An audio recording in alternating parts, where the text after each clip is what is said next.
We borrowed this from the Six Nations, and it's well known.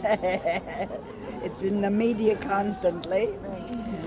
And I carry the royal proclamation because it says, what it says is that we hold a allodial title to our land, and because there's no treaty, they have no jurisdiction to arrest us. It means we are all standing for what we believe in, and we're not backing down. We will always stand for what we all believe in the protection of the environment. This is for our future generations. It's my sacred duty to leave them land. This was our instructions starting at age 5, for me anyway. We're to leave our future generations land, water, air, all clean naturally. We're supposed to leave them everything we enjoy. I just wanted to take this time to tell you what Harriet meant to me. And since then, I've become acquainted with quite a bit of the Aboriginal elders in the downtown east side. And so we're keeping this. Harriet also was a volunteer on the downtown east side as the elder. So I'm learning more and more about her and more about Aboriginal culture. And she has just been such a blessing to me.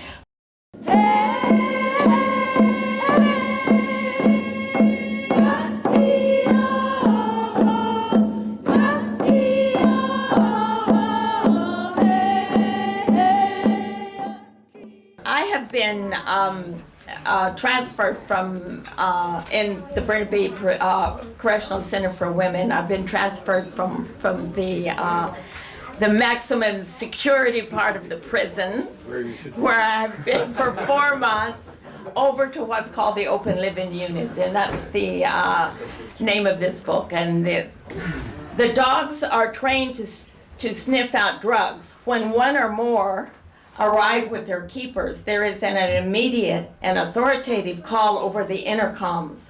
To the dining room, all inmates to the dining room immediately, please. All inmates to the dining room. Stop what you're doing and report to the dining room now. And the dog sniffs at them from front and back, and if he sits down before them, then there is a problem. The sitting means the dog detects drugs on the inmate's person or clothes. It's an irrational situation when authorities will take the word of a dog over a human prisoner. There is no recourse for the dog's word. The dog has spoken. And more often than not, it is futile for the prisoner to demand a test. She won't be given the test as the dog has spoken.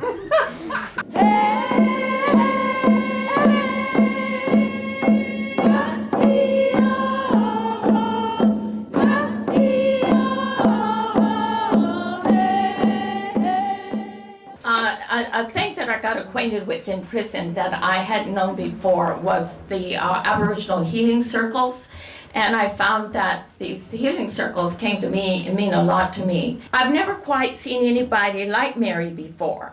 She's somewhere in her 40s. She has short dark hair and a sweet round face, too young to be an elder, but she is studying with the elders and has the elders' air of patience and quietness.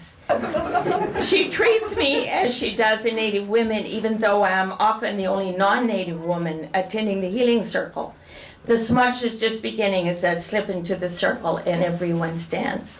With smoke-filled cupped hands over the heart, these words are spoken out loud, and all my relations. At first I thought these words referred to actual kin of the women doing the smudge. But Mary explained to me that relations in this case refers to all of other living things. This just knocks me out. To recognize that we are kin to all of the other living things is an incredible acknowledgement.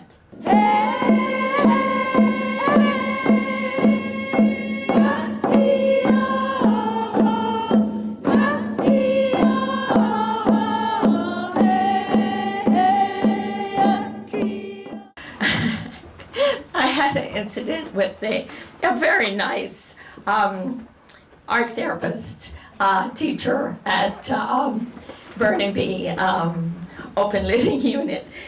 I still don't quite know what to think about this. I love art. I don't know how to do art, but I love art. All of my kids are artists, some of them seriously so. So when the psychologist asked me if I would be interested in this program, I said, yes. You're not an artist? I don't understand. How can you be an art therapist if you're not an artist? She smiled again. I've had courses, you see, in art therapy. Oh, I said, beginning, I thought to pieces art therapy stuff together.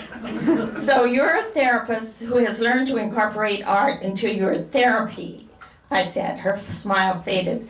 Well, not exactly that either. I'm not a therapist, I'm an art therapist.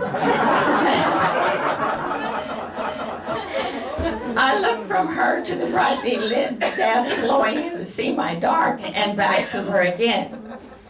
You're not a therapist and you're not an artist, but you want me to sit down and draw or paint something and then you evaluate it as an indication of my emotional state. I said flatly, beginning to distrust this situation I inadvertently found myself in.